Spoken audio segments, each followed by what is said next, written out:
Clubsport. At the moment it's a bit of a scruffy looking car. It's about to go to the paint shop and get a whole heap of paintwork and trim and bits and pieces and turn it back at nice looking. We've just been through it. Came into us with the 5 litre, which was broken. It essentially had damaged pistons and damaged core plugs, and it was in a bit of a mess. So we've been through, gave him some options. The one he chose was this one, which is essentially where we've gone through and stroked the engine. It's now a 383. Put in a decent roller camshaft, all the bits and pieces inside the engine with hashing rods and forged pistons and bits and pieces to make it fairly strong.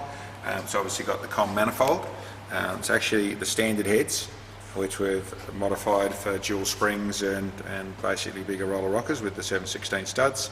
Got the COM manifold, throttle body. I've made the air cleaner system like we normally do, made some other mods and bits and pieces to it.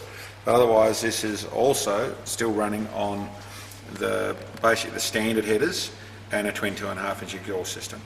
He'll go through later on, once he's done the paint job, we'll go through and put a bigger exhaust system in this thing, and we expect to see a bit more power. But as you just saw on the dyno there, at 350 horsepower at the tyres, it's no slouch. This thing would have been running around the 170, between 160 and 180 rear wheel horsepower, so we're pretty close to double the power with this, and it's still quite a manageable thing. This is made to be a proper cruiser, a drive car, but it's also making a lot more torque with the bigger stroke, and making pretty good power.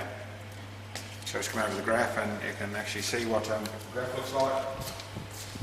We haven't got anything to compare with because we didn't get to run it beforehand, but you still see this is actually going out to 6,400 revs where we've got full power, but there's a nice curve through here, starting in nice torque down to 1,500 revs. You know, we've still got 100 horsepower at the tyres and a very nice strong curve right the way through. So this should turn into a really nice thing to drive. You know, it's not quite a big supercharged package, but it's still for a drive car and for an everyday use car, this would be a really nice combination.